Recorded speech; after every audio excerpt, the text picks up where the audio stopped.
everywhere that I see is hood life. The block is hot, cops all around and the guns is out. People on the ground, mothers crying out, and it is what it is. It's hood life. Now this baby girl all grown up, and she's bad as hell, thick shown up. And she's got an attitude, cause her baby daddy left her when her son was two. Little brother locked, daddy not around, getting stressed out, trying to hold it down. Damn, look at her now, somebody said they seen her doing lap dances cross town. If you from the hood, say, you love living good, say, you rap your hood, say. Hello, everybody. Welcome back to another week of my brand new show, my talk show. Everyone know in the past I had the show called Evangelist Teresa Williams Outreach Ministry. Now it's called Teresa's Talk Show. And the thing for my show is it can be good in the hood. And we're going to make sure that it's going to be good in the hood. So I want to thank everybody for tuning in today and for watching this show today. And I want everybody to get on the phone and call somebody, call your friends, call your relatives, because I have a special guest this evening. A lot of people probably have heard about him. A lot of people have heard him speak. And I'm honored today, this evening, to have this gentleman. And he is a gentleman every sense of the word. He is a gentleman, very gentleman. And I'm honored to have him on this program tonight. And so I'm ready to, hoping y'all already called y'all friends and stuff so everybody can tune in. And without further delay, I am honored to introduce to some and present to others Mr. Larry Lamb. Hello, Mr. Larry Lamb. Welcome to the show this evening. Could you tell the viewers a little bit about you, your name, Larry Lamb, and where are you from? My name is Larry Lamb. I'm from North Carolina, born and raised in the Wayne County area. I'm the baby of 8 siblings. And you know how babies are. I was spoiled. I had 6 sisters and they spoiled me. They still love me. You know, and I thank God for my rearing, for my support, for my family. Okay. So, you was just voted. They just honored you, Mentor of the Year.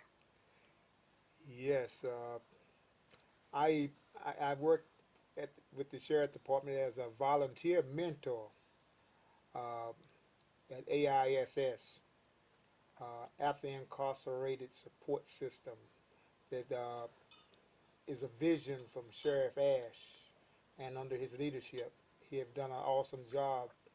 They say that program is the only program like that in the country, and they pride themselves on what they do. I look at it, Sheriff Ash, and you know, but many of us have heard of the nursery rhyme, Humpty Dumpty sit on the wall, Humpty Dumpty had a great fall. All the king's men and all the king's horses couldn't put Humpty back together again. But I look at it and I say, Sheriff Ash have exceeded Humpty Dumpty's nursery rhyme because so many broken lives and broken pieces in people's lives, drug dealers, addicts, and pimps, and prostitutes, thieves and stuff, where society looked at them and said, there's nothing, there's a nobody. Sheriff Ash looked at those people and said, with a little bit of assistance, these people could be successful. And most of the staff at AISS have had issues, been incarcerated, drug addicts, prostitutes. So a person can't change their life with the proper assistance. Someone showing love to want to help them to be a better person. We thank God for Sheriff Ash. Yeah, thank God for that program Yeah. too, and the people that are working there are people who not only can they help people that are coming from being incarcerated, these people who have, they can identify. Yeah.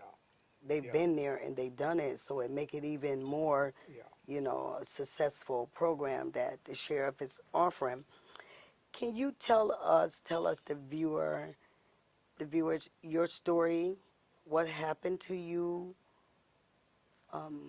21 years ago? I know it was really, sad, and I know you're strong enough now to talk about it. Can you tell the viewers your story? Sure. Well, in August the 14th of 1992, it was on a Friday. I couldn't work. I was a concrete finisher. It was raining, so I couldn't work that Friday. So I was in my bedroom studying my Bible, and I was doing well, or so I think. I was comfortable in my life until around 10:30, when a knock came on my door, and it was the sheriff. And they asked me, was I Larry Lamb?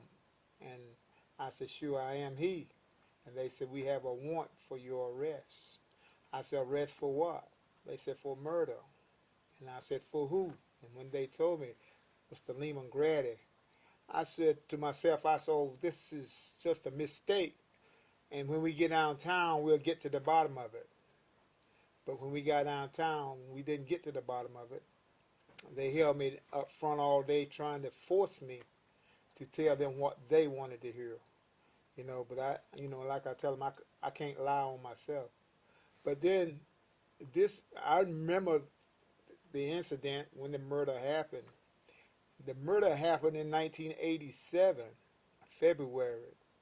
They picked me up for it 5 years later. Held me in the county jail for over a year and found me guilty.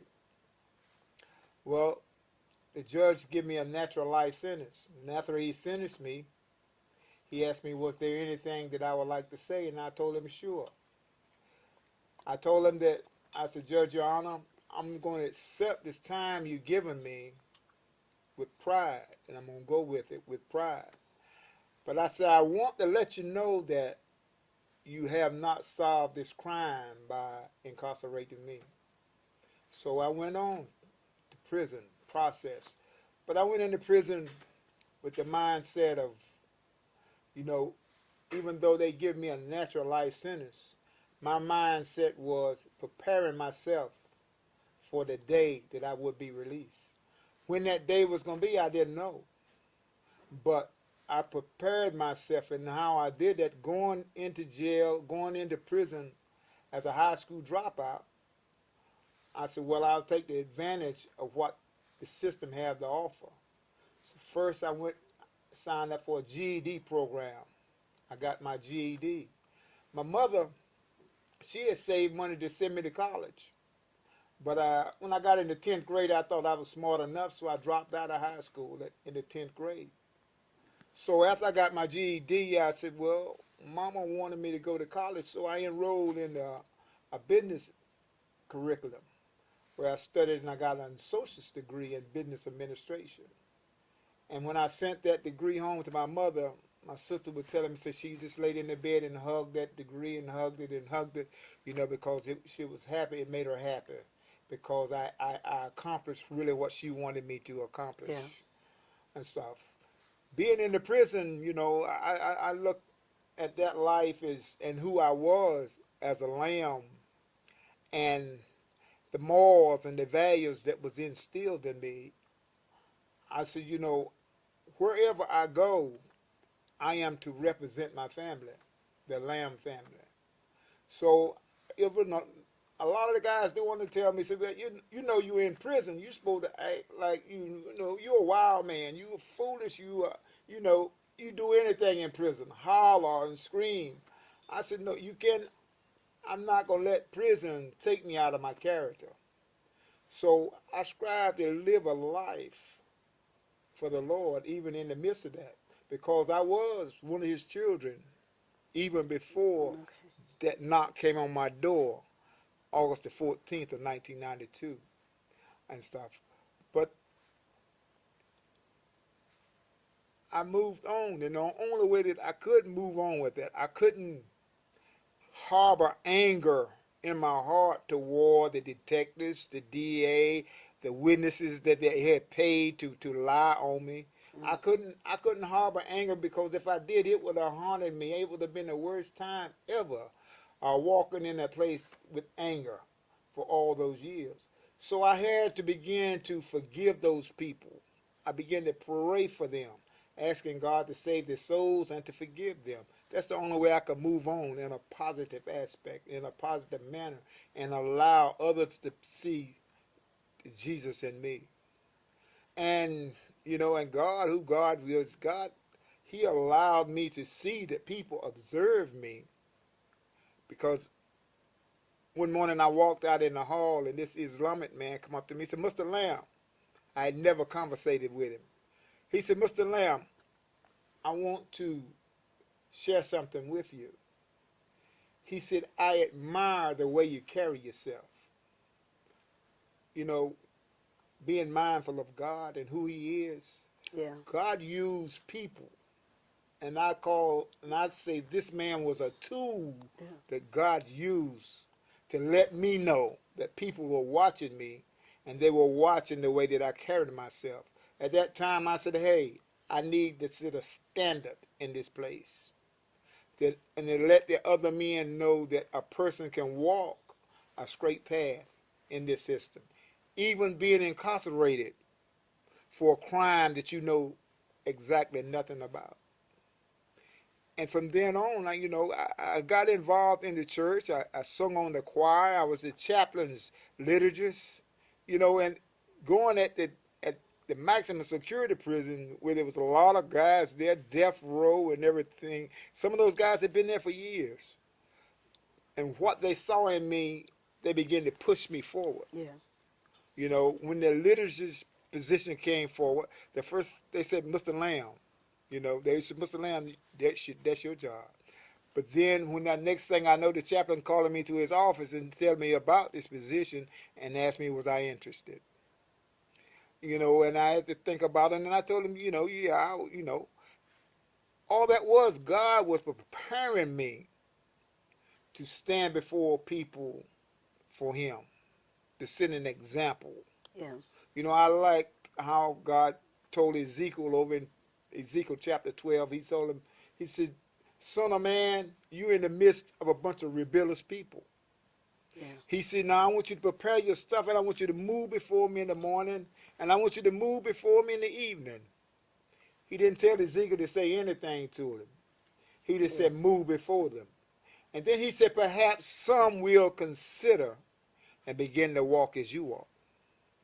And as I walked that path, God began to add people to me, join young men to me that I could talk to, that I could walk the yard and talk with and share bits and pieces of my life, and how that my life affected their lives, and they wanted to be a better people. Yeah. Even some changed their lives and accepted Christ as their Lord and Savior. That for me, that was what it was all about, because I knew that I didn't commit the crime, and I come to grip and grasp the concept that God is in control of every situation in this universe. Yes. When you can wrap your hand around that and understand that He controls every situation and circumstance in this universe, then, I walk the yard with peace. Yeah. I walked the yard with my case in my locker for years and never even thought about being released. And then God would put this young kid in my path to laugh with, to enjoy, to fellowship with, to cook with. In many aspects, the older inmates begin because that's Mr. Lamb's grandson. Or that's Mr. Lamb's son. Because it's like they like the way I carried myself, and they join themselves to me, and they begin to call them my children. Oh, okay. It said I had to set an example for them. I couldn't mess them up because you can mess up a person. You Right. be this way this morning and another way tonight. Yeah. So you have to walk a straight and narrow path. Many people, a young kid, Jamaican kid, God put in my path, Yeah. and we fast together. We prayed together. Today he write me. He called me his spiritual dad. Okay. I thank God for him. He's serving a natural life sentence. Been down 23 years now. I pray for the day that God will open the door for him. You know, but that's the way it is. Just being willing to walk and being an example for God. For Right. me, that's what it was about. That was, and I come to realize that was my purpose for being there, because that time went by so fast. God put people in my path to help make that time more bearable. Yeah. You know, even some people say favor is not fair, but God showed me a lot of favor that I didn't even understand. I was at a facility one day and I was in school, and me and three more guys, all of us was in the same school. We was coming back for lunch, and we had to go to the gym, and over at the gym them big mosquitoes and stuff, and it was hot in the summertime. But when I got to the gate, the officer that had the roster, when he looked at me, he said, "That's Mr. Lamb." And the sergeant that was standing there, I had never seen him before, but he had heard about Mr. Lamb. He said, "You Mr. Lamb?" I said, "Yes, sir." He said, "You can go on to school." But what about these three guys? Yeah. We all in the same class. That was God's favor. Yeah. You got to understand, and then I began to look for God in every aspect of my life. Yeah. And I promise you, when you begin to look for Him, you'll begin to see Him. But you got to look for Him, because He'll show Himself in many, many different aspects. But you have to have the wisdom and the knowledge and understanding to know that it is God Yes. leading and guiding and directing Yes. your path. And leaving that facility, and I would be blunt and honest with those people. I remember one Sunday we had, in the dormitory that I slept, we made our phone calls on Sundays and Thursdays. So I signed up for a phone call one Sunday, and when the officer called me to make my call, I called my sister and her line was busy. So I said, "Sir," "what is the latest you let me make this call?" He looked at me. He said, "It'll be Thursday before you be able to make this call." I said, "Okay, sir. Yeah, thank you. You have a nice evening." At that very moment, he was a Caucasian officer. His face turned fire red. I knew I had beat him. I went on back to my dorm, and 15 minutes later, he called me back. He said, "I'm going to let you try that call one more time." Okay. A soft answer Yes. turns away strife. Yes. You can hurt a person a lot worse with a soft answer than you could if you hit him upside the head with a 2x4. All of these little things God was teaching me. Yes. And I share with people today, I said, I wouldn't give anything for those 21 years, because God taught me. Yes. He taught me to be a better man. He taught me to love mankind. And I share with people, I said, God was my teacher, and He taught me very well. And, and if it wasn't for Him, I couldn't have did those 21 years with the mindset that I had, and come out with the mindset I had. Because God tell us that He knew me before I was ever formed in my mother's womb. That's right. So He knew the beginning of my Yes. life, and He knew the end. Yes. He knew that I could do those 21 Yes. years, and He knew how I would be when I come Yeah. out. And I just thank God for the people that He put in my path to help teach me and show me who He was. My pastor, when I first failed, I was down in the county jail. My pastor come down. He said, "Look, you here? I want you to live as comfortable as possible." He said, "If you need anything," he said, "you let me know." I never asked him for anything. And I guess he just looked at me. He said, "Well, that boy in his pride, he ain't going to ask for nothing." But then after then, every time he write me, he would send me a few dollars. He took care of me. He looked out for me. And and I would share with that with other preachers, and they would say, I would like to meet that man, because they found it strange for a man, a church, to stand behind an inmate for 21 years.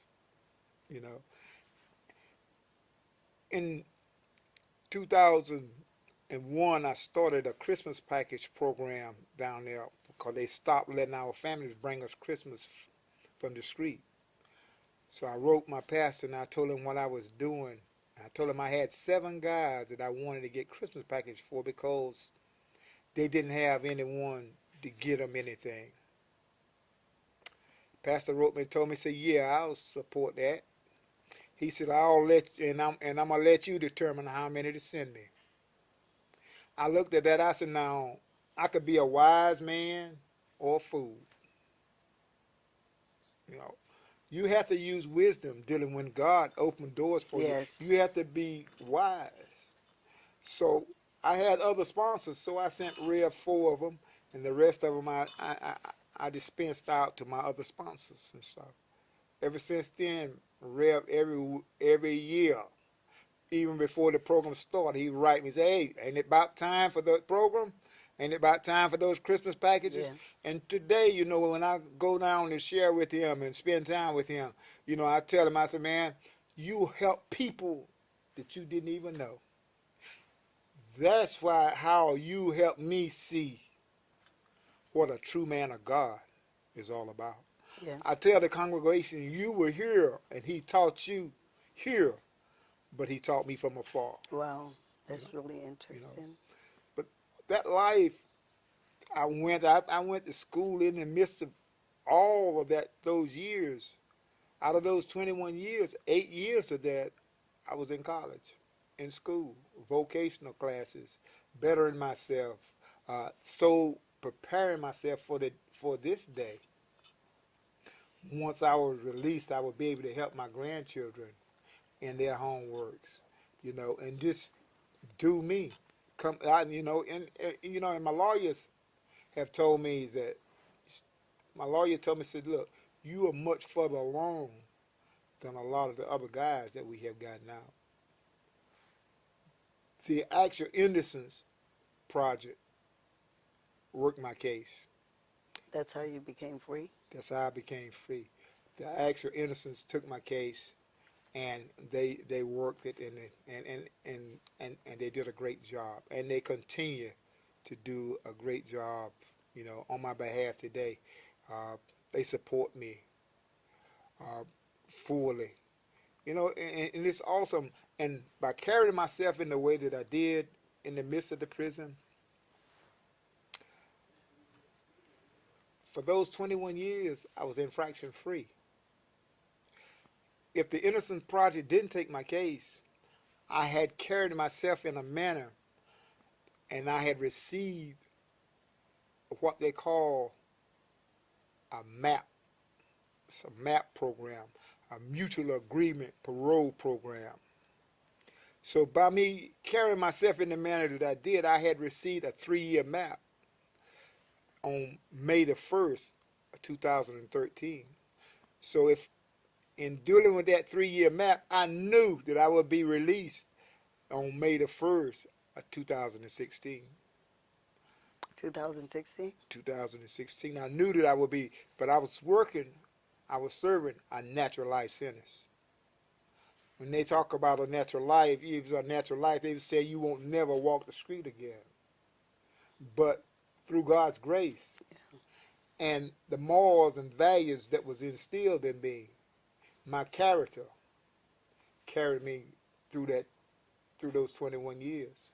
Even a lot of the officers, I remember one time they tell us not to put our clothes on our mattress and stuff, but I always like to dress neat. And I had my clothes on my mattress, and one Friday, this gun-ho officer, he came through there, Officer Gills. He's trying to move up in the ranks, and so he's looking on the mattress, and he found my clothes, took them. It was a Friday. And so when I get to the dorm, the guys begin to tell me, Mr. Lamb, Officer Gill's got your clothes. So I go to the desk and I talk with him. He went on a rampage. I'm going to write you up. I'm going to write you up. I said, okay, that's fine. He said, I'm going to write you up. I said, sir, but it's Friday. I still got to have my clothes. You can write me up. I accept the write up. But I learned that you have to bring people up to your level in order to get a positive response. If I would have went up on his level, there'd have probably been, I probably would have ended up in SEG. But by me doing that, later, he said, I'm going to call you to the office. Later, when he called me to the office, he told me to sit down. He said, look, I can't write you up. He said, I pull your record up. He said, you don't got nothing in your jacket. He said, I can't write you up. That was only God's favor, and God's grace, and my character. So your character carries you a long ways in life. Yeah. Never let anyone take you out of your character. Never let anyone have you to do things that you don't want to do, that you don't feel comfortable, or who you are, who you were raised to be. I thank God for that. And this coming out of prison, after I had gotten the map, I knew that I was having a hearing, an evidentiary hearing in May of 2013. And I knew I had a nephew over at Wake County. After the hearing, I prayed. I said, God, let me stay at Pender County until after my hearing, and then take me on over to Wake Advancement. I knew I had a nephew there. And I found it, it's not strange, but it's just the awesomeness of God. After my hearing, they took me up at Wake Advancement. My nephew was there. A lot of people say that's a coincidence or that's luck. They put me in the same dorm with my nephew, and I slept at the bunk next to him. Mr. Lamb, Mr. Gills, you're talking about Mr. Gills working in the prison. What prison was that? Because I have an uncle that works in the prison named James Gills. That wasn't in. No, this was in North Carolina. Because I know a lot of the viewers like Gills, because everybody know that's my uncle. So we're gonna correct that. And right here at this point in this show, we're gonna have to cut this interview off now, and Mr. Lamb will be back on next week with part 2 of his story. So I just want to thank everybody for listening to his story. And please, next week, tune in 8 o'clock and hear the final story of Mr. Larry Lamb. Thank everybody. Mr. Lamb, thank you so much, and we'll be looking forward to you coming back on next week. And thank everybody for watching the show. God bless you. God bless.